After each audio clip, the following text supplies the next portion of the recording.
今集呢教大家整呢個揚州炒飯，準備冷飯、雞蛋、火腿、青豆、胡蘿蔔、葱、蝦仁、鹽、白胡椒粉、醬油、食用油。首先呢，當所有材料都準備好呢，冷飯如果呢結塊，可以用手輕輕撥喺鍋入邊呢打入一隻雞蛋。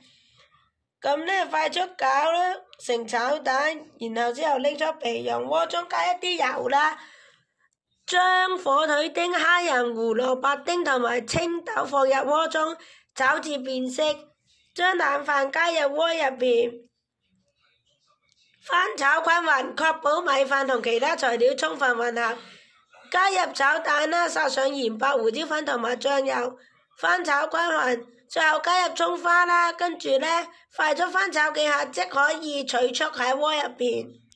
溫馨提示：炒飯嘅關鍵係要用冷飯，咁樣炒嘅飯粒先至唔會黏埋喺一齊啦。可以根據個人嘅口味呢，加添其他嘅食材，比如豆腐、香菇咁啦。咁樣呢，一啲色香味俱全嘅揚州炒飯就完成啦。大家享用啦！大家記得點讚同關注我哋。